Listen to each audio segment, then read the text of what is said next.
Consecuencia. Glitter amargo. Ay. Bienvenidas, bienvenidos a Glitter Amargo. Estamos en un episodio más muy interesante. Frida Revoltulet, ¿cómo estás? Hola, Lenka Feral, bienvenidos a todos aquí en Glitter Amargo, que estamos preparando ahí cosillas porque, pues, como sería la carta de el mundo en el tarot, estamos así justamente cerrando ciclos, iniciando nuevas cosas y todo en pro de poder seguir creciendo a Lenka, así que ya les estaremos avisando qué cosillas vienen, pues, en nuestras cuentas, en el podcast y demás, prepárense, pero hoy queremos dedicar a una escritora. Bueno, yo buscando en español casi no encontré muchísima información. Vi más en inglés y en francés y bueno, sí tiene sus razones obviamente, pero siento que en español se queda muy superficial la información que hay de ella, así que esperemos que este programa pueda tener un poco más de profundidad, ¿no? Justamente al estar viendo textos en su idioma original, en fin, cosas que ahí con Alenka también hemos explorado. Alenka, ¿de quién hablamos? Hablamos de Anaïs Nin, Frida. Anaïs Nin, esta mujer controversial, con una vida súper interesante, súper locochona. Me gusta la complejidad de este personaje y hoy vamos a abordarla desde todos estos ángulos. Justo me atrae mucho esta idea de presentar con cosas increíbles y maravillosas y con cosas también bastante oscuras que demuestran que sí, que somos seres muy complejos y que también está difícil juzgar. Y bueno, entonces pongamos otra vez sobre la mesa esta cuestión de juzgar a las personas por su obra o por su vida o un poco por las dos o qué onda, ¿no? Esta es una escritora que es muy conocida por sus relatos eróticos más que cualquier otra cosa, también por sus diarios que son muy hermosos. Era una escritora que tenía toda esta escuela del surrealismo francés, pero pues sí, es conocida por ser una de las primeras mujeres, si no es que la primera mujer en publicar relatos eróticos. Es muy interesante, Anaïs. Nace en Francia en 1903, es de padres cubano-españoles y pasó parte de su infancia en Francia, parte de su infancia en Nueva York. Su mamá era una cantante cubana de ascendencia holandesa, danesa-francesa. Su papá era músico cubano de familia española. El papá de Anaïs se casa con ella son tres hijos. El papá de Anaïs se casa con la mamá porque es una heredera y vive con ella 10 años y cuando se acaba el dinero se va y la deja con los niños. Algo que cuenta mucho Anaïs de cuando era pequeña es que su papá la trataba con mucho amor, era muy devoto a ella cuando era muy chiquita. Y conforme empezó a crecer, ya 6, 7 años, le decía que era la niñita fea. Y para todo era como la niñita fea. Entonces Anaïs siempre quería quedar bien con su papá. Le escribía cartas, le bailaba, le cantaba canciones. Y su papá siempre la trataba un poco como una mosquita, tratando de quitársela de encima, Frida. Que bueno, yo no soy psicóloga ni nada de esto, ¿no? Pero hay una de las teorías dentro de estas corrientes del psicoanálisis y demás, del complejo de Electra, ¿no? Así como el complejo de Edipo. Y bueno, esto está presente, más allá de esa teoría, es conocido que en algunas personas, no es que sea una cuestión que a todas aplique, pero en una situación donde justamente cuando se es pequeña, se tiene una fijación, ¿no? Hacia los padres y hacia querer agradarles, complacerles, y si no se puede con eso, queda pues ahí hacia el futuro también un estigma, una marca de nunca ser suficiente, ¿no? Entonces eso también genera estas cuestiones de inseguridad, en fin, que pues ahora tenemos como adultos que si nos encontramos en eso, pues tener que también enfrentarlas para no, lo que hacemos en otros programas, ¿no? Para no echarle la culpa solamente a mis padres tuvieron la culpa, ¿no? Sino, o cómo fue la familia pues es el contexto que nos tocó vivir y más bien en mi vida, en mi presente, tengo que irlo trabajando para poder también, porque es muy difícil, ¿no, Alenka? Es muy pesado, y tú lo dijiste en el programa pasado, es muy difícil complacer y pues es lo que no queremos, ¿no? ¿Por qué queremos complacer a una mirada patriarcal, sea ejercida en un cuerpo feminizado o en un cuerpo masculinizado? ¿Por qué les queremos complacer si más bien eso nos está afectando demasiado, ¿no? Entonces creo que esto también lo vivió ella, Anaïs Nin. Ya nos dirás después también lo que su etapa adulta tuvo que ver con su padre, pero sin duda algo había de eso, ¿no? Y más que él, pues, o sea, aunque era pequeña, pero más bien como que mucho tiempo la estuvo infantilizando. De estarla infantilizando, se va, los abandona y a ella le queda siempre como esta idea del papá, ¿no? O sea, de que el papá, de idealizarlo. Eso es lo que la detona a empezar a escribir un diario a los 11 años, que no dejó de escribir por 60 años. Free. A donde fuera y viera lo que viera, Anaís siempre volvía a su diario a revivir, a revivir lo que le había sucedido de una manera muy elocuente y muy interesante. Todo empezó con una carta a su papá, ¿no? Ese diario. Y algo que es interesante es que menciona en una parte que estaba haciendo su primera comunión y que cuando le estaba besando los pies al Cristo, le emocionaba pensar que realmente ella sentía que le estaba besando los pies a su papá, ¿no? Entonces empieza como esta obsesión desde esta edad con su papá, esta necesidad de escribir, que también es a veces lo que nos salva, ¿no? Para todas las personas que escriben, y igual es algo que platicamos en el episodio de salud mental sobre la importancia de escribir. Y bueno, pues crece, a los 19 años se casa con el banquero Hugh Wheeler y se van a vivir a París juntos, porque ahí lo mandan para allá. En una entrevista que estaba mirando, dice Anaís que para ella, pues su primer viaje así muy importante y relevante en su vida, pues fue justamente migrar de Europa a América. Para ella fue muy emocionante, ¿no? Y al llegar a Estados Unidos, ella empieza a escribir justamente estas cartas que tú indicas, cartas a su padre, sin entender mucho, pues, como cuando eres pequeña, ¿no? Esta separación de los padres. Y la mamá le decía, pues es que la verdad nunca le van a llegar, tus cartas nunca le van a llegar, pierdes el tiempo, pues se van a perder en el envío, está muy difícil que lleguen.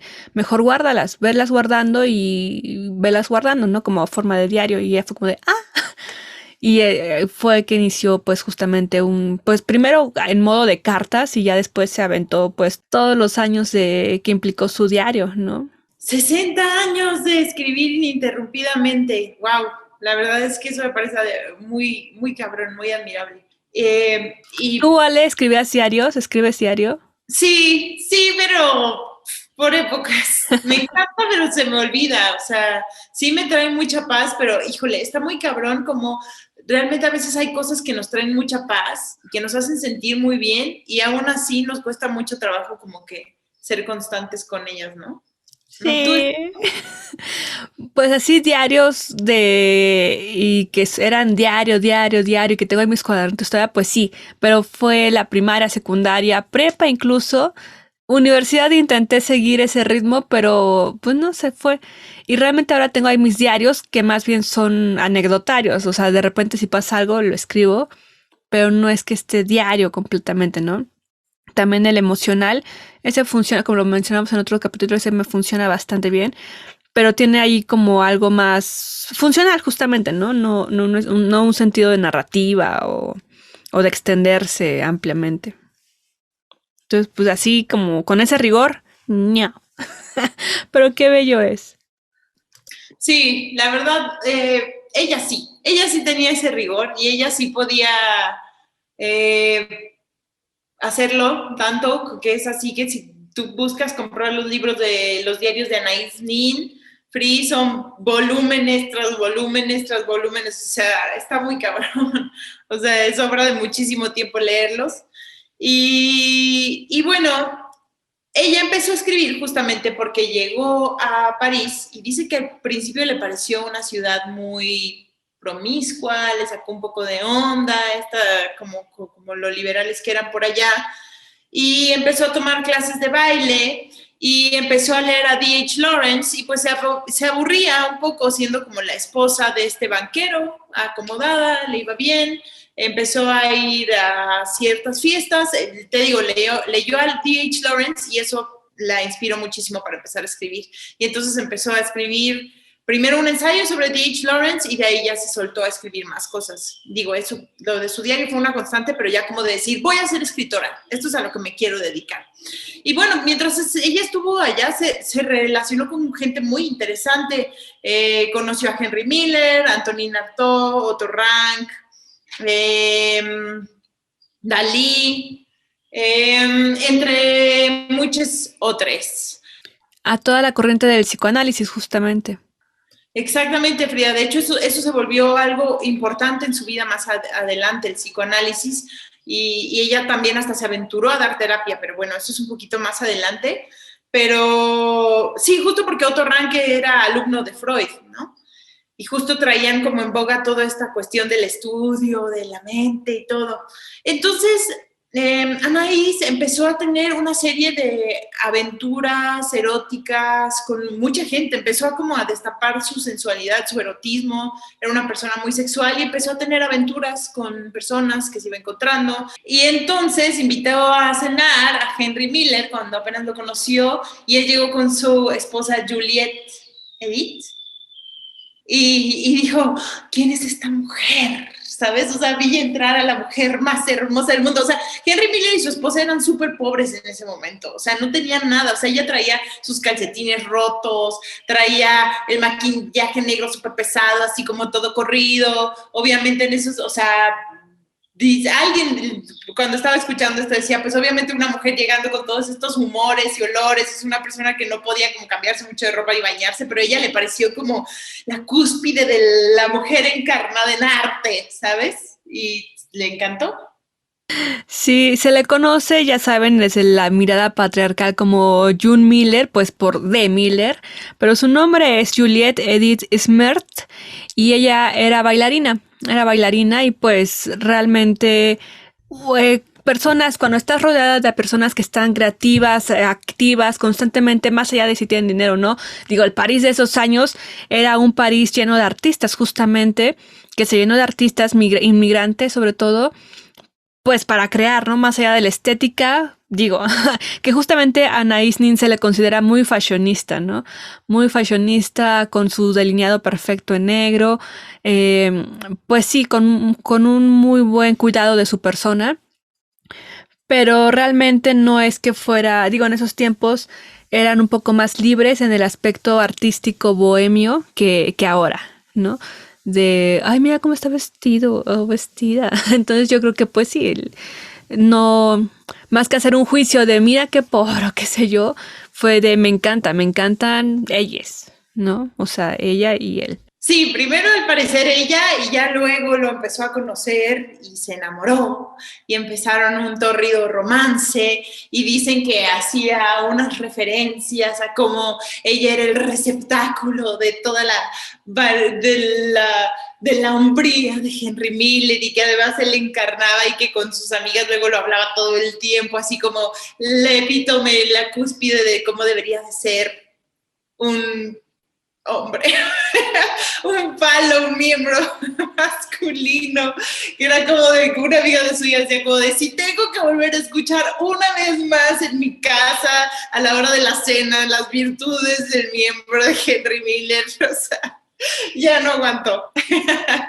Y entonces, pues tenían esta como cuestión súper tórrida, ¿no? O sea, un romance súper intenso. Pero que sí se dio la oportunidad de que formaran un trío, ¿no? Una relación un tanto abierta de ellos tres. De forma perpetua, pues no se logró. Pero finalmente también hay una carta muy famosa. Les recomiendo también ahí otro podcast que se llama Epistolar. Y ahí viene también en voz de un actor profesional, obviamente, narrada esta carta, ¿no? Esta carta de despedida, pero realmente siguieron su comunicación despuesito.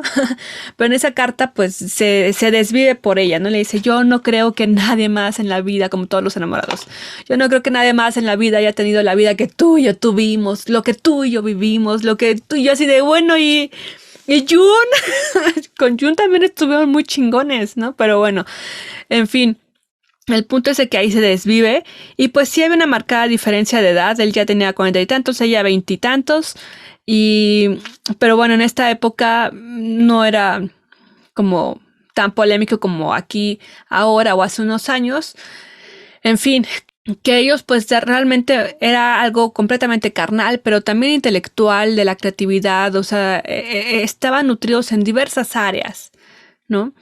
Y en esa movida parisina, realmente también desde un aspecto masculino las mujeres eran consideradas, digo, seas escritora, pintora o lo que sea, eras considerada como la musa, ¿no? La modelo.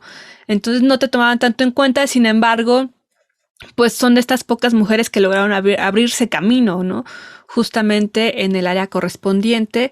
Y aunque Miller la veía, pues, tanto muy chingona en lo profesional como en lo personal, en lo sentimental, pues lo que trasciende justamente era como de Miller el importante, June la esposa y Anaís la amante, ¿no? La amante perfecta. Entonces, pues bueno, justamente hoy queremos, pues como ya se ha dado en varias décadas en el mundo, pues dar esta vindicta, esta venganza intelectual, este renacer o reencontrarnos, rescatar a estas grandes mujeres que pues abrieron camino en sus campos particulares para no ser tomadas nada más como las amantes, ¿no? O las propiedades de fulanito de tal. Sí, de hecho en ese momento Henry estaba, como les mencionaba, muy quebrado y tenía una fama de ser muy vividor, de aprovecharse mucho de las personas y como de vivir a través de las personas. Entonces, en esa época, Anaís era de regalarle su máquina de escribir sabiendo que ella se iba a quedar sin máquina de escribir en ese momento, ¿no? Y era como de ayudarle en todo y comprarle todo, y así él era con muchas personas. Y algo que es curioso es que en esa época ella y Henry Miller empezaron a escribir relatos eróticos para venderlos, que les pagaban a un coleccionista privado que les pagaban por $1 la hoja, ¿no? Y entonces ella decía, o sea, ella no lo necesitaba porque ella estaba con Hugo, pero era así como de, si Henry, esta es una cita, dice, si Henry tenía una deuda médica por $100, yo escribía 100 páginas, ¿sabes? Entonces, estos relatos que se publicaron mucho tiempo después, en ese momento ya le daban mucha vergüenza, era como de, no, o sea, eso nada más lo hago para ayudar a Henry, ¿no? Se volvieron relatos que publicó después. También en ese momento, pues comenzó a tener como un amante con el que se iba con el dinero de Hugo había comprado un botecito que se supone que iba a tener como una escapatoria súper romántica, ella y su amante en el bote y ella toda emocionada, cuando en realidad era un bote súper madreado, lleno de goteras. Él ni se quería subir, algo así de que ella planteaba en su mente como, y escribía en su diario como que iba a ser algo así súper idílico, terminaba siendo algo súper así como su fantasía versus realidad, ¿no? Expectativas, realidad. Y pues así estuvo teniendo muchas experiencias sexuales en ese momento, lo que muchos llaman promiscuidad a la hora de describir esta situación, a las espaldas de su esposo, que a mí me da la impresión de que él siempre sabía de estas cosas, ¿sabes? O sea, se daba cuenta, no creo que va a ser tan fácil que te vayas en un bote con tu amante y también tu esposo no se vaya a dar cuenta.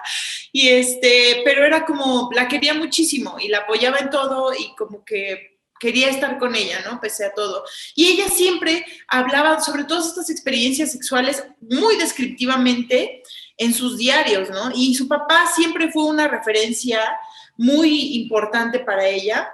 Y curiosamente lo volvió a ver muchos años después, cuando él tenía 55 y ella tenía 33.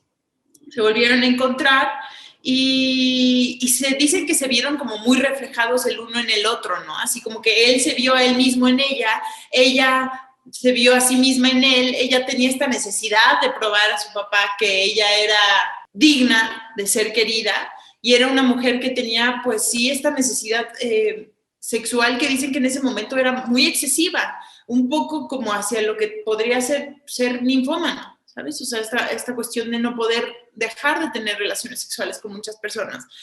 Y pues empezó a tener una relación incestuosa, un romance con su papá. Dice que describe mucho ese momento donde se encuentra con él y le ponen los brazos alrededor y ve su boca y lo quiere besar, pero al mismo tiempo siente este terror de decir como de, ¿qué estoy haciendo? O sea, esto no puede ser, pero al mismo tiempo todo el fuego por dentro de querer hacerlo, ¿no? O sea, yo creo que ya así como de mi sopa, yo digo de querer probarse a sí misma. Y tiene una relación con su papá, que ella describe tal cual como si fuera amor, y también describe como, y esto es una cita, una pasión que no podía ser negada. Entonces empieza esta relación con su papá que dura 6 meses, Free. Y después de 6 meses ella termina este romance con su papá y lo abandona, termina abandonando al hombre que la abandonó, ¿sabes? Un poco como cerrando ese ciclo. Algo que me gustaría como aportar es que también justo antes de esto, ella estaba yendo a psicoanálisis porque le gustaba analizarse a sí misma a la hora de escribir en su diario, porque sí, justo los diarios también son una gran manera de analizarte a ti mismo cuando ves cómo escribes las cosas después. Pero también quería ser psicoanalizada. Entonces ahí fue cuando fue con Otto Rank y otro psicoanalista para ver qué onda con lo que estaba pasando. O sea, al parecer sí era de alguna manera un problema, ¿no? Esto fue justo antes de lo de su papá. Sí tenía este problema de obsesión con tener que seducir hombres, ¿no? Como manifestación de su propio padre, como queriendo buscar al padre en estos hombres.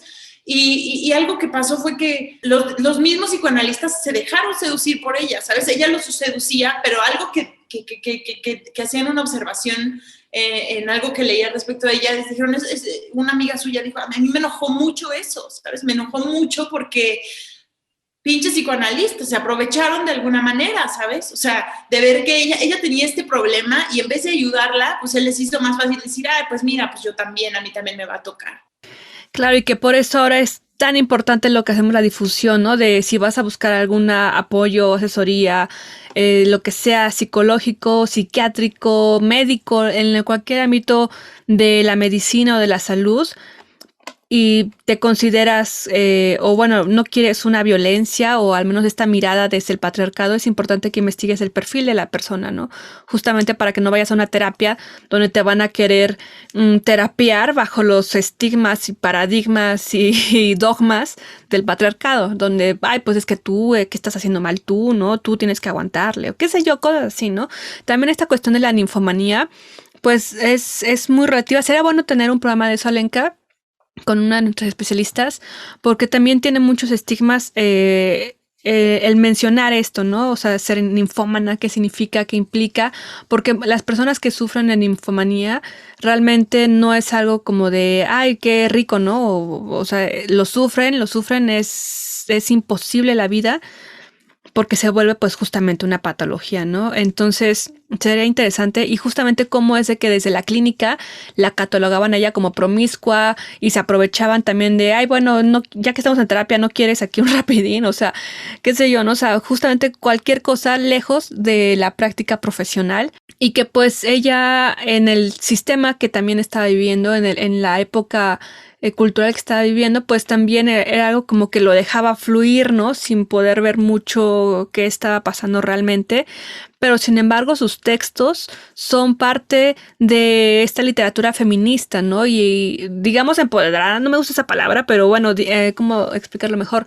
Donde se toma posesión de tu sexualidad, de decir yo soy un ser sexual y no nada más por tener hijos o por mi esposito o el novio, sino pues soy un ser sexual, ¿no? Y me puedo relacionar con como con esta, como con quien yo quiera, y desde una mirada de gozo, pues de la mujer particularmente, porque toda la literatura que en esa época bueno, no toda, pero la mayoría hasta la fecha es desde o sea, el porno, ¿no? Desde la visión masculina, mete saca o sea, sí, desde una visión masculina. Entonces con ella era una visión pues completamente desde el aspecto de una mujer joven, una mujer muy sana en su sexualidad. Entonces eso realmente sí daba una nueva corriente, ola, poder a quienes leían, pues en tiempos en que ella vivió, pero a la fecha, si tú lees a Anaís, te da una fuerza, te da un poder de decir, oh, ¿qué estoy haciendo de mi vida? ¿No? En varios aspectos, pues. Sí, eso es interesante, Frida, porque no sabemos si también todas estas observaciones son bajo esa óptica patriarcal y de juicio por su condición, o si también, en parte, creo que también en parte tenía un problema. O sea, creo que de verdad ella en parte tenía un poco este problema muy ligado a la cuestión con su papá, de utilizar el sexo de esta manera, ¿no? O sea, también, bueno, todos tenemos distintas adicciones, supongo. Claro, y eso sí, te digo, sería muy bueno tener ese tema con un especialista después, porque justamente hay casos históricos, ¿no? Lucrecia Borja también, de acuerdo a la forma en que su padre, este papa, ¿no? Que se metió, o sea, que fue pues de los principales corruptos, ¿no? Dentro de los papados, pero bueno, ¿qué papá? Yo creo que no, así como cualquier político.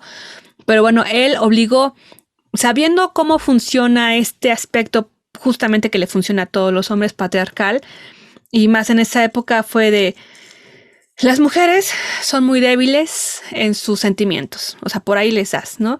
Entonces, la primera persona con la que se tiene que acostar mi hija es con su hermano, porque así solamente se va a aprender sentimentalmente y emocionalmente de él, ¿no? Si se acuesta con otro pendeje, pues no me conviene a mí, ¿no? Entonces hizo que tuvieran relaciones sexuales Lucrecia, la menor, con su hermano, y de ahí pues realmente le funcionó el plan, porque y a partir de la educación que le dieron a Lucrecia, que era una ficha de cambio, era como, pues sí, era una ficha de cambio político, de te acuestas con este, ahora te casas con este, entonces ella en su normalidad aprendió a relacionarse a través del sexo, ¿no? A través de la sensualidad, del erotismo, de su cuerpo y de la sexualidad, con personas, sobre todo con hombres, para alcanzar cosas, ¿no? De esto es lo que yo tengo, esto es lo que yo valgo por mi físico, mi sexo, mi poder, y es así como consigo cosas para mi papá, para mi familia, para mí, ¿no? Bueno, para mí en última instancia, porque sí fue un proceso ahí como de coco wash, y que era inevitable en su forma ya, ¿no? De ser. Es como de, pues es que así, o sea, ya tengo 30 años o qué sé yo, 25, y es la única forma en que yo me he podido relacionar, no conozco otra. Entonces eso claro que sí afecta psicológicamente, emocionalmente, y eso pasa con muchas mujeres, también actualmente con mujeres que en su infancia fueron violentadas sexualmente de alguna u otra forma, acosadas por sus familiares, por sus padres, o figuras masculinas cercanas, es que también aprenden a relacionarse posteriormente solamente mediante la sexualidad, no por una libre elección, sino justamente por un condicionamiento desde pequeñes y como hay algo movido, ¿no? Digo, me gustaría hablarlo esto mejor con una profesional para poder explayarnos en el tema, pero sí yo les recomiendo en este sentido ver mucho la serie de Las Aparicio de Argos. Creo que ahorita la están retransmitiendo en televisión abierta, pero si no también la encontrarán en plataformas, porque justamente uno de los capítulos importantes de esa serie es justamente donde se habla de relacionarse solamente a través del sexo por una condición de violencia en la infancia, ¿no? Entonces es interesante ese aspecto. Sí, y entonces en el caso de Anaís yo creo que pues sí, todos encontramos distintas maneras para lidiar con nuestra realidad, ¿no? Y lo que pasó con ella es que un año después del suceso con su papá, cuando tenía 34 años, tuvo el primero de muchos abortos. No estaba segura de quién era el papá, podría ser Henry, podría ser su esposo, podría ser su amante Gonzalo. Y ella siempre decía que ya iba a terminar el embarazo y dejó que avanzara mucho, ¿sabes? O sea, decía, voy a tomar tales píldoras y voy a tomar estas hierbas y ahora voy a tomarme este té y voy a tomarme lo otro, pero no se sabe si realmente lo hacía o no lo hacía. Y dejó que su embarazo avanzara mucho.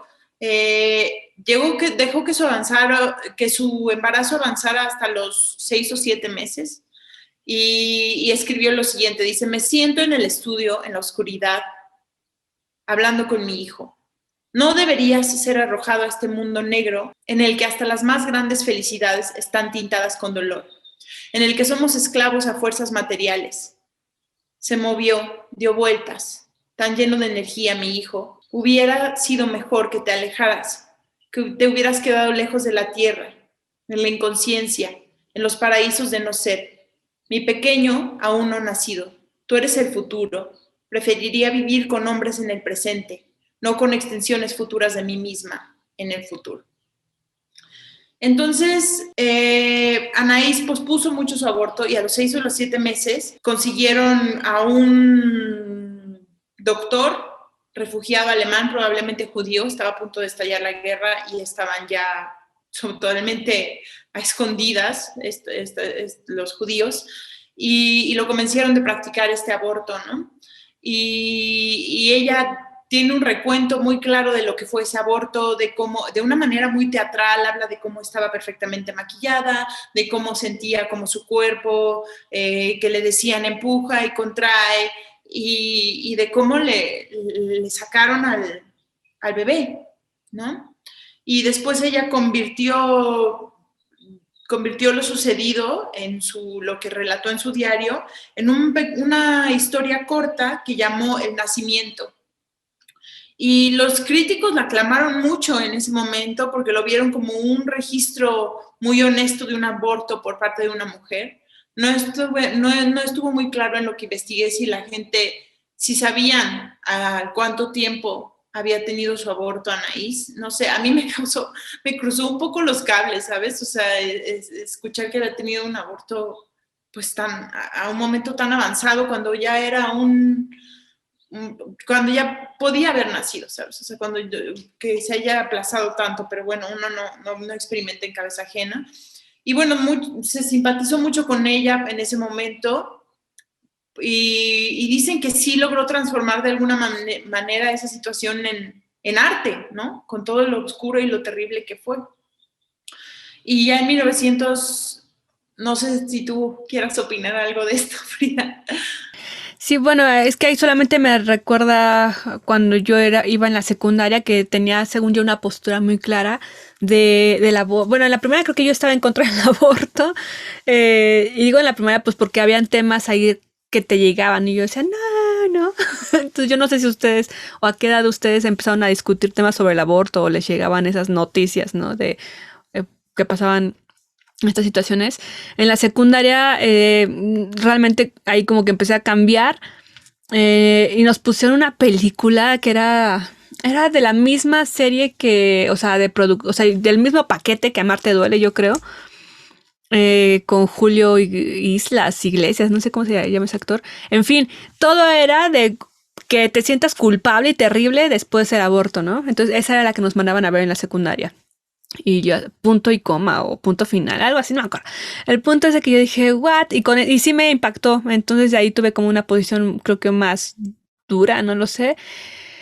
Y luego después, como te asustan nada más en la secundaria y te enseñan lo del agua salina y todo ese show, cuando ya son procesos pues más avanzados, pues de 6, 7 meses en adelante. Creo que ahí también me quedé muy impactada. Pero lo que tú dices, bueno, y ya después finalmente creo que el aborto debe de ser libre, ¿no? Porque cada una conoce su circunstancia en la que se encuentre.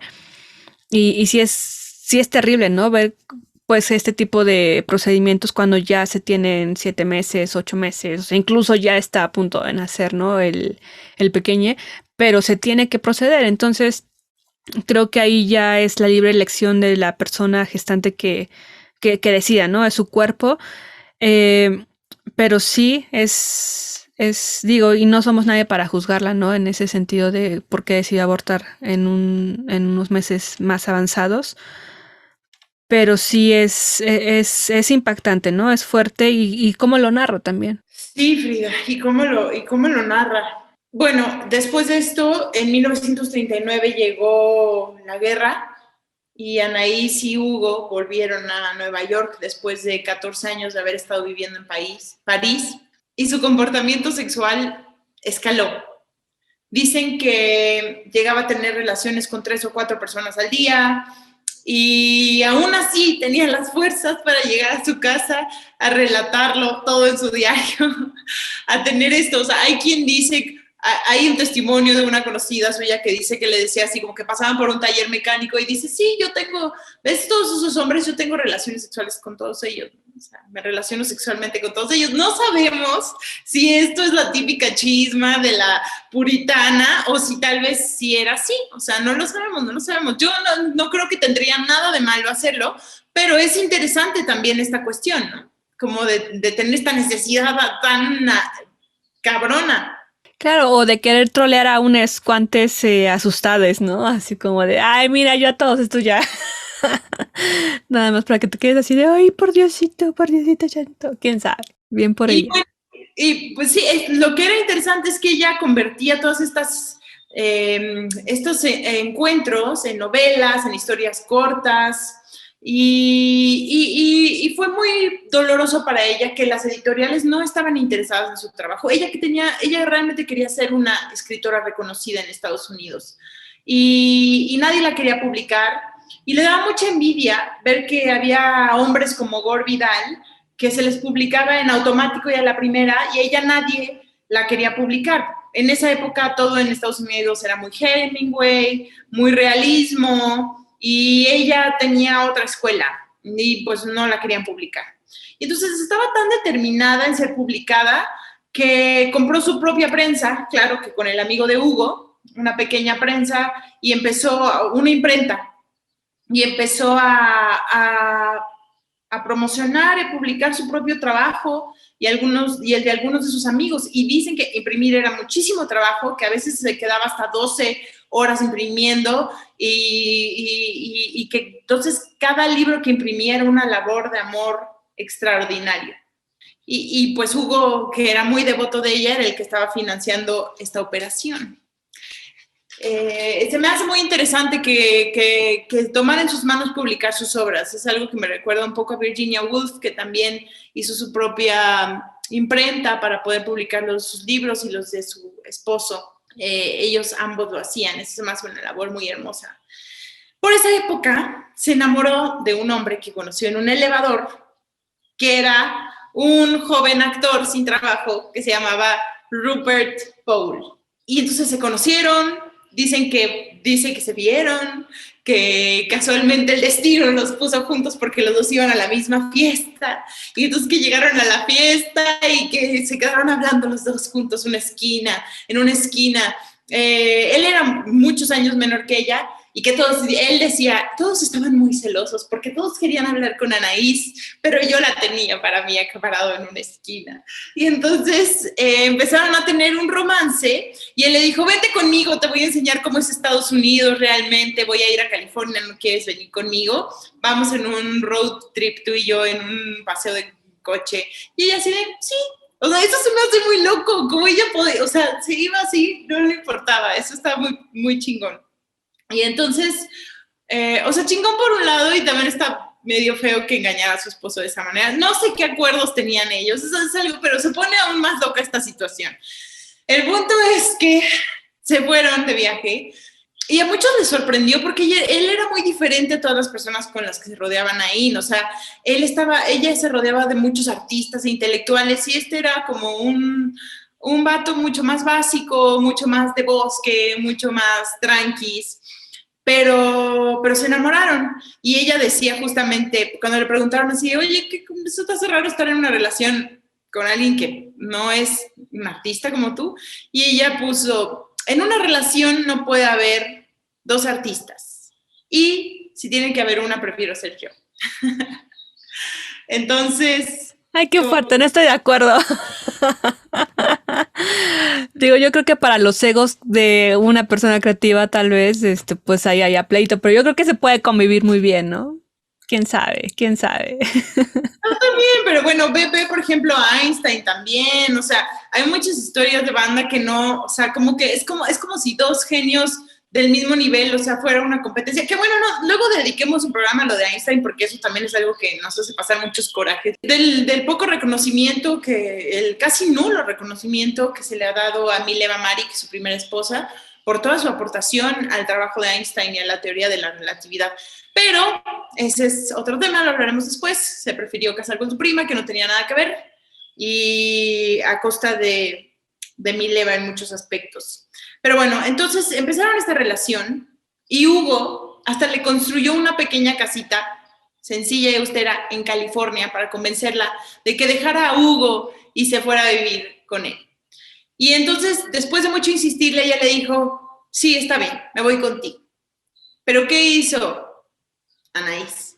Que empezó a vivir 6 semanas en Los Ángeles con Rupert, con su nuevo amor, y se iba 6 semanas a Nueva York a vivir con Hugo, su amor, el hombre con el que estaba casado desde que tenía 19 años, y no les decía a ninguno de los dos. O sea, dicen que era como un hilo de mentiras súper extenso que se tenía que entramar, porque era pedirle a un chingo de gente, a todos sus amigos tenían que mentir por ella, y que hasta tenía una cajita que decía mentiras, donde tenía cartitas, o sea, tarjetas anotadas para poder decir, estaba yo con tal a tal hora, tal día, estaba con tal a tal hora en tal lugar, y entonces era como toda una red de gente que tenía que echarse un montón de cosas para encubrir esta situación, de que estaba 6 semanas con uno, 6 semanas con otro. ¿Y sabes cuánto tiempo duró esta situación, Frida? ¿Saben cuánto tiempo duró esta situación? 20 años. 20. No lo creo, no lo creo, no lo creo. Yo creo que sí, o sea, obviamente Hugo sabía qué pedo. Sí, o sea, él siempre supo qué pedo, yo creo, pero la amaba muy cabrón. Entonces era muy, muy curioso porque ella vivía 6 semanas en este departamento de lujo en Nueva York con su esposo el banquero y 6 semanas en esta casita mucho más sencilla con su otro amor, y que tenía amigos que literal iban a visitarla con Hugo a su casa y eran como esta pareja de viejitos súper amorosos que se querían un buen, o sea, de personas mayores, y que luego lo iban a visitar a California y se veía mucho más joven, traía otra vibra totalmente, se transformaba en otra persona, ¿sabes? Como viviendo estos dos lados, o sea, y ella decía que ella llamaba esto su trapecio de costa a costa, el estar yendo de 6 semanas en 6 semanas. Y bueno, Rupert sí creía, o al menos es lo que dicen, que ella se había divorciado. Y siempre le decía, cásate conmigo, cásate conmigo. Y en 1955 ella aceptó. Obviamente la boda no iba a ser válida porque ella ya estaba casada, pero aceptó. Y entonces ella vivía en esta especie de bigamia tal vez no consensuada realmente, Frida. ¿Cómo ves? Pues aplicó la que aplican muchos en pues en este sistema justamente binario, patriarcal, donde vale muchísimo la monogamia, solamente por decir soy monógamo o porque realmente no quieres eso, ¿no? O sea, creo que si otros tiempos hubieran sido, y yo creo que ya lo tenía muy abierto, ¿no? Para el París y los Estados Unidos que le tocó, o sea, esa movida liberal de poder, pues del amor libre, pues, haber confesado y decir, no, sabes que a mí me late esto, ¿no? Una relación abierta porque estoy contigo y estoy con ella. ¿Aceptas? Chido, ¿no? Pero pues tendrá sus razones de por qué no lo hizo público, ¿no? Yo creo que es un poco el caso como Dalí y Gala, que Dalí pues sabía que no complacía sexualmente ni afectivamente mucho a Gala, y sin ser un acuerdo pactado, pero sí fue aceptado pues de que Gala tuviera su vida, ¿no? Que ella pudiera andar con quien quisiera y sin ningún pedo, porque pues él no podía dedicarle lo que ella necesitaba, ¿no? Entonces ahí tenían su acuerdo, su pacto no pactado, o sea, su pacto no dicho, pero sí ejercido de eso, ¿no? De pues como yo no te cumplo lo que a ti te gustaría, pues no hay pedo, ¿no? Vete por ahí, haz lo que tú quieras. Y pues Gala, bien, ¿no? O sea, chido. Es curioso que menciones esto de, pues aplicó la que de todas formas se aplicaban muchos hombres en esta cuestión patriarcal, porque eso es justo lo que dijeron algunas de sus amigas más adelante, mucho más jóvenes en los 60, ya iremos a ese momento, que eran sus fans. Le decían como de, o sea, ¿tú eras bígama? ¿Eras? O sea, wow, o sea, hacías lo que todos los hombres hacen y tú lo hacías. ¡Pecaste de adulterio! O sea, qué increíble, ¿no? O sea, esto típico de las dos casas, o sea, tú vivías así, era algo totalmente inaceptado para las mujeres. Entonces, ellas en esta revolución sexual en los 60 les parecía algo como de, pues, les voló la mente, ¿no? Entonces, bueno, pero antes de llegar a los 60, en los 50, pues sí, Anaís vivía esta doble vida, su trapecio de costa a costa, era ignorada por el establecimiento por el establishment de la literatura de la época, y se empezó a juntar con un set de escritores, artistas y directores bohemios underground, que dicen que eran ultra mamones de la época, entre ellos un director que luego fue medio destacado, que no recuerdo su nombre. Cuando no han sido muy mamones. Cierto. Y bueno, ellos lo que hacían es que hacían unas fiestas grabadas loquísimas que luego las registraba este director en cámara, como súper surreales, ¿no? Y entonces ellos se preparaban por meses dice, a veces nos preparábamos por meses para una fiesta. Y era una cuestión como muy teatral y las llamaban las Come as Your Madness, unas fiestas que se llamaban Come as Your Madness, ven como tu locura, digamos que sería la traducción. Y entonces eran preparadas con mucha anticipación para que pudieras preparar tu vestuario, para que fueras arreglado así como en una cuestión súper loca, así con disfraces súper locos. Se me hace muy como lo que hicieron los Club Kids, ¿no? Es como esta cuestión Club Kid. Es lo que te iba a decir que, pues nos recuerda toda esa movida setentera de la onda disco, pero se fue este personaje que hizo el Estudio 54, que justamente, ¿no? Las fiestas que se armaba era como de, pues va todo el jet set, ¿no? La cultural, Andy Warhol, todas esas personalidades, pues a mamonear, ¿no? Pero muy bien vestidos, las fiestas que daba Freddie Mercury, por ejemplo, también así llena de, o sea, literal, como tú dices, de esas fiestas ven como tu locura, ¿no? Ven como tú te sientas libre. Y que tienen su base en estas épocas, Alenka. Y con los surrealistas también. Exacto. De hecho, esto también es consecuencia de lo de surrealistas. De hecho, ella es totalmente también de esa corriente. Y es muy interesante porque dije, claro, o sea, creemos que lo de los Club Kids, yo creía así, wow, eso, de todo tiene como registro hacia atrás y bueno, ya ni nos vayamos aún más atrás hacia los aztecas o los griegos que también tenían estas ceremonias, ¿no? O sea, por ejemplo, las de Dionisio y demás. O por ejemplo, ahora que estaba leyendo, Napoleón, el último Napoleón, hacía estas reuniones también en el Palacio de Tullerías, donde Eugenia, la emperatriz, salían también disfrazados con los vestuarios más locos y más exóticos que se podían encontrar, Frida. O sea, era una cuestión muy, muy alocada. Y justo ellos, en esta casa en Malibu, se vestían como dioses y como diosas, ya sabes que eran muy sencillos. Y ella salía a veces, era muy famoso un traje que usó una vez que llevaba falda y estaba topless, y tenía una jaula en la cabeza. Entonces tenían que hacer como una entrada triunfal, o sea, era como todo, o sea, todos iban entrando como en este ritual súper místico, ¿no? Y entonces ella entra con una jaula de pájaro en la cabeza y de la boca se va sacando, abre la puertita de la jaula y se empieza a sacar de la boca una cinta. Y en la cinta venían escritas varias frases así como misteriosas. Y entonces empezaba a cortarlas randomly y se las empezaba a entregar a los invitados para que, o sea, y ya veías que te había tocado ahí. ¡Ay, me encanta! Yo quiero hacer una fiesta así, Frida. Vamos a hacerla cuando esto acabe. Sí, Alenka.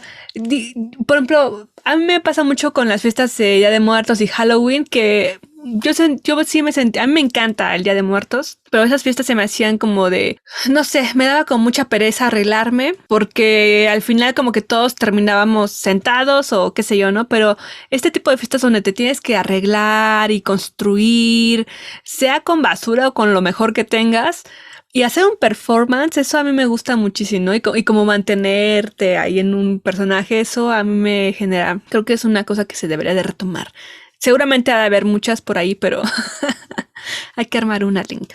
Eso me recuerda mucho a Pamela Colman Smith y sus fiestas cuando invitaba a sus amigos y que era como de Pamela Colman Smith, hablamos de ella en el episodio de Tarot, pueden checarlo por ahí, pero ella justo cuando hacía sus fiestas era como, no vas a entrar si no vas a hacer algo, un show de algo, un performance, cuenta una historia, baila, canta, eso me encanta.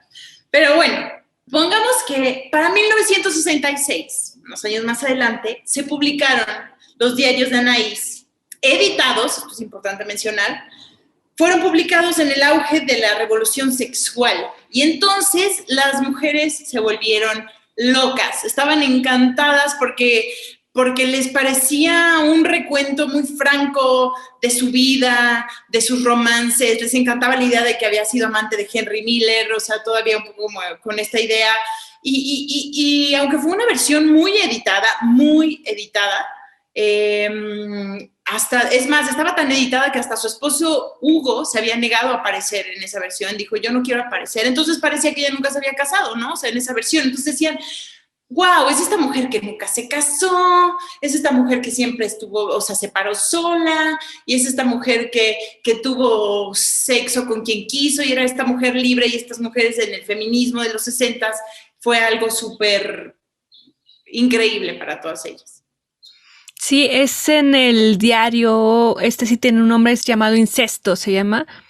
Y ahí es justamente donde habla pues de todas sus aventuras, sus chocoaventuras, con pues justamente, ¿no? Principalmente con Henry Miller, también con June, esta bailarina, también con su padre incluso, o sea, ahí se volcó, ¿no? Pero lo que tú mencionas, por cuestiones legales, ¿no? Y de, pues, lo que ahora diríamos difamación o qué sé yo, o sea, por marcos legales justamente porque las personas seguían vivas, es que no se publicó la versión como era, como quería ella, se publicó una muy reducida, muy ahí, muy tranqui, ¿no? Para casi con la leyenda de todo lo aquí relatado no tiene nada que ver con la realidad. Sí, es mera coincidencia, ¿no? Pero ya una vez que fallecieron todos, ya está reeditado, ya lo pueden conseguir el que viene así como va, ¿no? Con todo. Sí, y lo que, o sea, antes de que todavía se editara el que ya va como va, pues justo se editó este primero y entonces ya por fin a los 63 años se convirtió en esta escritora famosa, que es lo que ella quería, reconocida, y pues las mujeres de verdad estaban muy inspiradas por ella. Se volvió casi una figura de culto, se llamaban a ellas mismas las hijas de Anaís o las ninis, y ella entonces daba conferencias, y había todas estas mujeres hermosas, ves los videos y la ves a ella, esta mujer mayor hablando con todas estas morras sentadas en el pasto, súper hippies preciosos, escuchándola, ¿no? Hablar como sobre su vida. Y algo que escuché que mencionaba una de estas morras mucho más adelante, que también creo que era una visión patriarcal, porque en una de estas fuentes, pues son ya viejas, ¿no? O sea, ya deben de tener 20, 30 años. Justamente mencionaba como de, lo curioso es que nosotras nos fuimos por esta idea fantástica de que ella era una mujer que pudo, o sea, algo que era muy especial para ellos era la idea de pensar, esta fue una mujer que pudo hacer todo esto, que pudo tener todas estas aventuras eróticas, que pudo tener esta sexualidad desbordada y que no tuvo consecuencias negativas, porque algo que siempre pasa en la historia es que te pintan, pero es que si eres la mala, lo que te va a pasar, ¿no? O sea, claro, termina en feminicidio. Sí, y te vas a quedar sola y o termina el feminicidio por un lado o te vas a quedar absolutamente sola y nadie te va a querer. Te va a castigar Dios por andar haciendo esas cosas. Entonces para ellas fue muy revelador poder tener como esta perspectiva de decir, o sea, se puede ser así de libre, ¿no?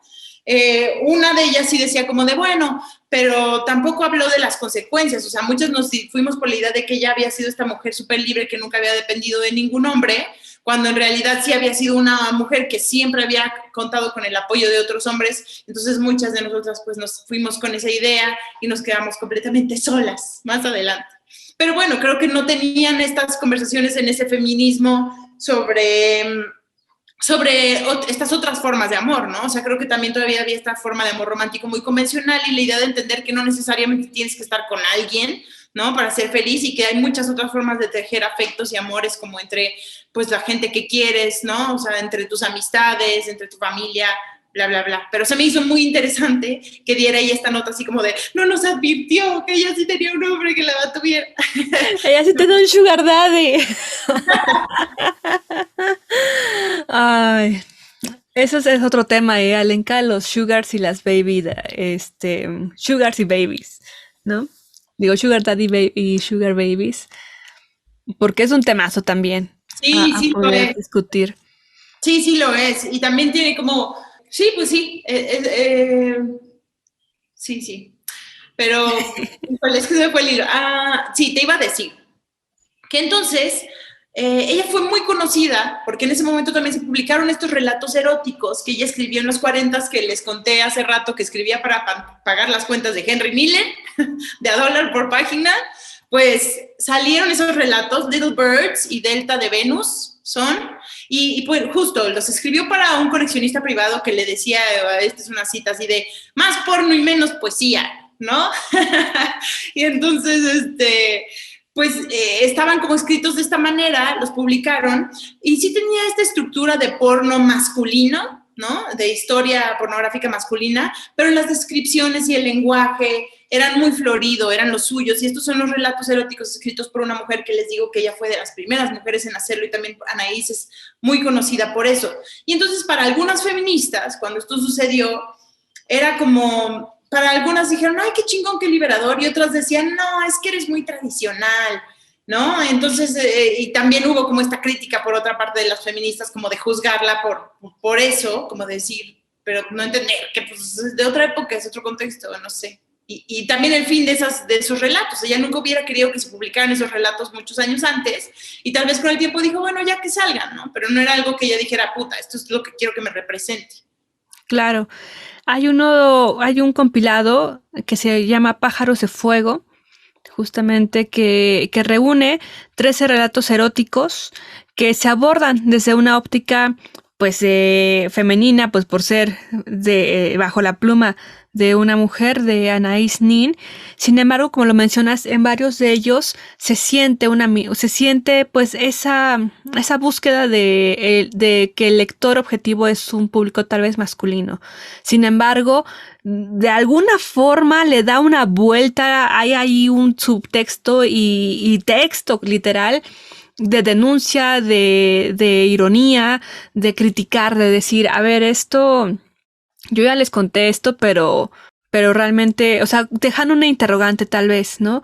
Por ejemplo, ahí tiene varios cuentos, bueno, son relatos en los cuales uno que ahorita tengo en la mente más fresco, es justamente el de un exhibicionista, bueno, un hombre que al orinar, por ejemplo, le gusta andar viendo ahí a chicas, a niñas, ¿no? Pero también ve a otros vecinos que hacen lo mismo, y al final es yo estaba orinando en un árbol o algo así, y veo como unas chicas se encuentran frente a mí, ven mi pene y se asustan y se van como pájaros volando, ¿no? Entonces, pues también saca de onda tal vez, si hay que verlo ahí con unas pincillas, pero al final yo creo que sí tiene ahí un sentido de ironía justamente, ¿no? O de no quedarnos en la superficie de, ay, mira lo que escribió, sino de buscarle, ¿no? De poder analizar, de poder discutir y de poder abrir el diálogo de qué es realmente lo que estaba diciendo. O sea, estaba ensalzando la figura de un tipo exhibicionista y que le gusta masturbarse con menores de edad, con colegialas o qué pex, ¿no? O sea, ¿qué nos está queriendo decir? Entonces es interesante poder releerla y en esta cuestión de lo erótico, ¿no? Porque digo, así como tiene otros de otra, o sea, con otra narrativa, con otras técnicas en las cuales pues se puede ver a una mujer mucho más que decide, ¿no? Que disfruta, más que ser como la víctima de alguien que quiso violentar, ¿no? Con actividades no solicitadas. Sí, y también es algo que, justo esto que dices como de pues, qué nos quiere decir aquí o qué está pasando aquí, es algo que empezó a también surgir dentro de las feministas, porque sabemos que no siempre estamos de acuerdo en todo, hay muchas corrientes. Entonces estas feministas que no estaban tan de acuerdo con esta visión cuando salieron estos relatos, y además de enterarse que pues sí que había tenido a su esposo el banquero y demás, fue casi como de ¡ah, traición! No, esto es un engaño. Entonces un día se subió a una conferencia llena, repleta de mujeres, y iba a empezar a hablar y le gritó una morra desde el público, sí, pero tú todavía necesitas un hombre en tu vida y un hombre te trajo aquí, ¿sabes? O sea, así como de, un hombre paga tus cuentas, y entonces que ella nada más levantó los brazos y se bajó, así como de, ya, no, o sea, no puedo debatir, no quiero hablar de esto. Y es interesante porque ahora que lo pienso, para algunas cosas que hemos mencionado en otros episodios, es posible que haya sido como esta época también que corresponde al ala del feminismo, del lesbianismo político, ¿no? Donde era como de ser hombres en tu vida y no los necesitamos, no los queremos. De falocentrista, ¿no? Sí. Exacto. Y también sin entender, una vez más, cómo esto pasa mucho, ¿no? O sea, entender cómo muchas de las mujeres que tal vez fueron precursoras y que nos han marcado para poder avanzar en este camino, pues claro que tienen defectos y claro que seguramente son patriarcales y que tienen otras, pero corresponden a otro contexto, ¿sabes? Y abrir un poquito el camino no quiere decir que eres ya la deconstruida total y que eres super woke, como ahora, como que esperamos que las personas, que las mujeres feministas pasadas sean, y que ahora nos mofamos de ellas cuando dices, no mames, o sea, es gracias a eso que podemos avanzar. O sea, ¿por qué juzgamos de esa manera tan severa, no? En vez de agradecer el avance en el camino. Sí, yo creo que en búsqueda de esa, ay, no sé cómo decirlo, o sea, es que yo siento que hay algunas áreas, alas de estos feminismos en los cuales es como los hombres muerte y destrucción, ¿no? Y creo que, o sea, creo que los que existimos en este mundo somos los que tenemos que habitarlo, ¿no?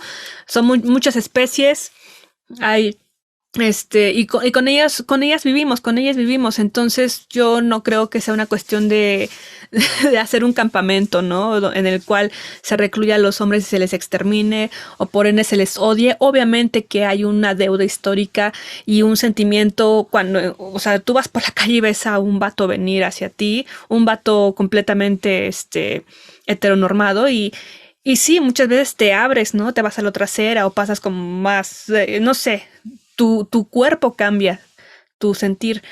Entonces es de lo que estamos cansadas, ¿no? O sea, yo creo que justamente de tener este rechazo inmediato hacia los hombres, pero tampoco, o sea, también hay muchas mujeres que están felices, ¿no? De tener a una pareja masculina y, o sea, y que están de acuerdo en cambiar actitudes, pero que también es, o sea, que no necesariamente van a ser lesbianas, ¿no? Y no por eso están mal, ¿no? Digo, caemos en estas cosas. Por ejemplo, yo veía en una preparatoria de la UNAM, donde una chica, su pareja es una chica trans y bueno, no, todavía no tenía ese cambio de sexo, pero algunas compañeras de otras áreas del feminismo en la misma prepa le decían falocentrista y la golpeaban por andar con un hombre.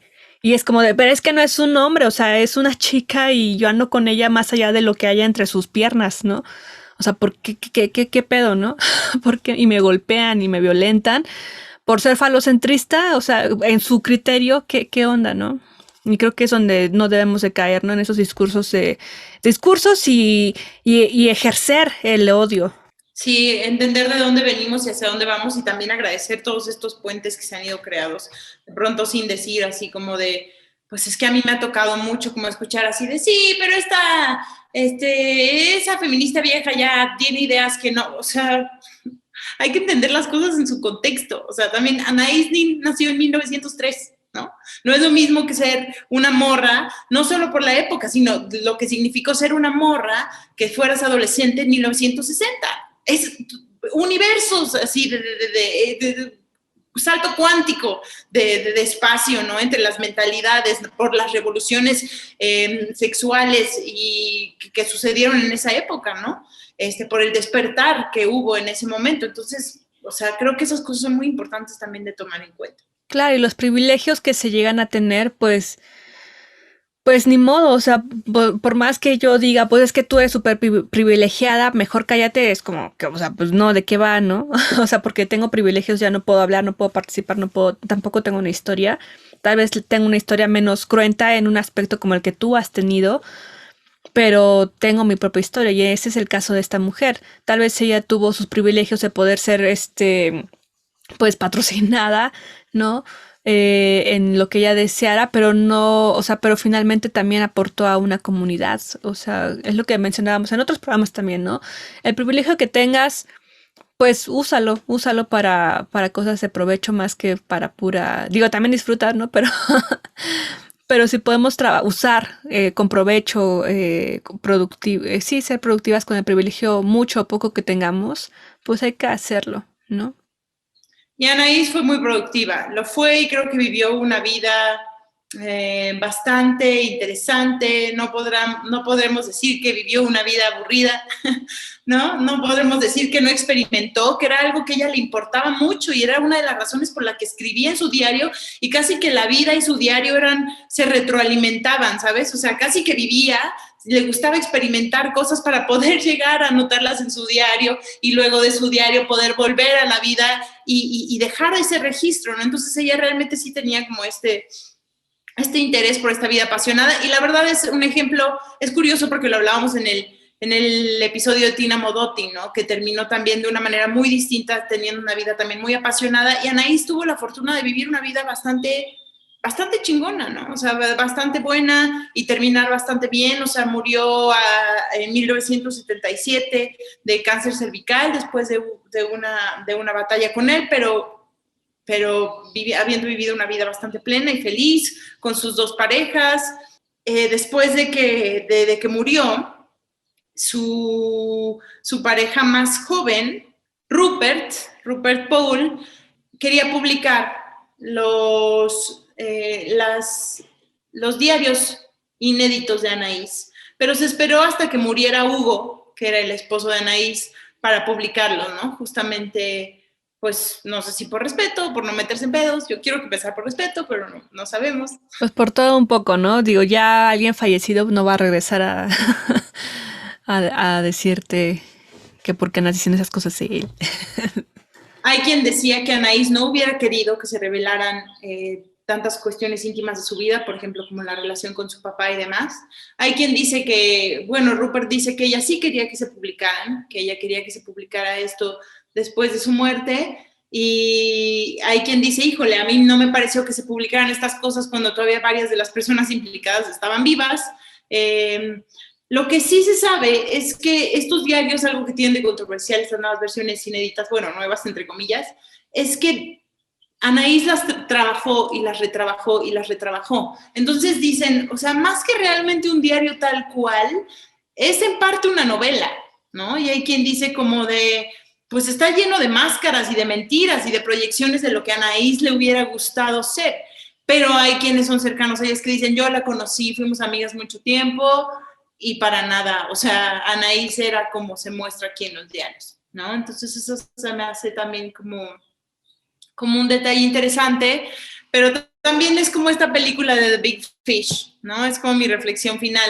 Tu vida es tan interesante como la quieras contar. Escuchaba en un podcast el otro día que decía un vato, y me pareció muy hermoso, así de, realmente yo soy un cuentahistorias porque de morro, cuando llegaba en las noches con mis hermanos a que nos contáramos cómo nos había ido en las fiestas, porque tenemos muchos hermanos, tu noche realmente era tan chingona como la supieras contar.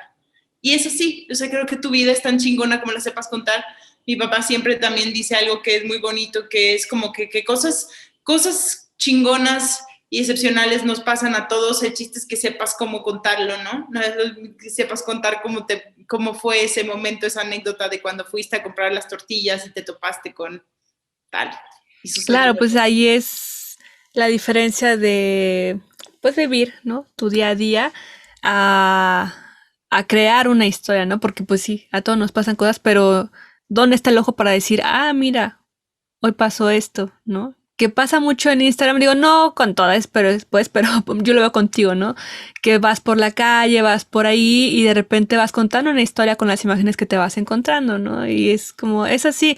Mi maestro de antropología me decía, un antropólogo de verdad o un historiador, lo que ustedes quieran ser, pero que quieran contar historias, tienen su libreta de la pompa, la libreta nalga.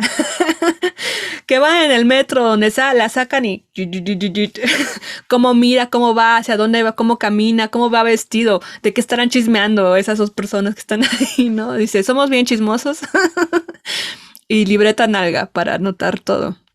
Ay, qué hermoso, a mí me encanta eso. Yo soy la más chismosa, ¿no? Antes lo escribía mucho, no sé si me han hecho daño en las redes sociales porque ahora ya nada más grabo a las personas sin su permiso por todos lados, ¿sabes? Voy en el metro, voy aquí, voy dejando ese registro. Tal vez me he hecho daño, tal vez ya tendría yo mis 4 novelas como Anaís si no fuera por maldito Instagram. Digo de cariño, la verdad, a mí me encanta dejar ese registro. Yo siempre he dicho que a lo mejor cuando sea viejito, si Instagram no se pasa de lanza y nos empieza a cobrar, voy a pasar mis horas viendo mis historias y mis recuerdos. Haz tu respaldo, Alenka, eso sí, haz tu respaldo en la nube. Sí, pues en un diario, Frida, ya vamos a escribir el nuestro. Así es, Alenka. Por eso vienen muchas, pues ahí proyectos que estamos armando, lento, pero sin pausa. Entonces, eso es lo importante, ir avanzando. Así que, Alenka, creo que llegamos al final. Yo les quiero recomendar, digo, nadie me pagó, obviamente, pero es un oráculo que, digo, no lo he usado como tal, como un oráculo. Creo que me falta ahí práctica, pero me gusta porque se llama el oráculo literario de las brujas, ¿no? O The Literary Witches Oracle. Y está bellísimo porque trae, pues, todas las recomendaciones. Ya te la había mostrado antes, Ale.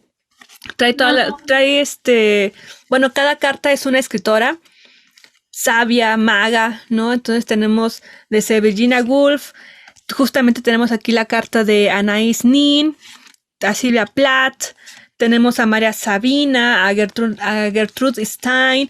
Entonces es muy padre. Entonces si un día están así como de, bueno, ¿qué voy a leer? O así, sacan sus cartitas y tendrán una excelente recomendación de alguna mujer en la literatura, en cuestiones pues de sabiduría ancestral, ¿no? Como María Sabina, mujeres latinas que escriben. En fin, me encantó este oráculo porque, digo, más allá de usarlo como oráculo, qué sé yo, me ha gustado pues por la estética, que es muy darks.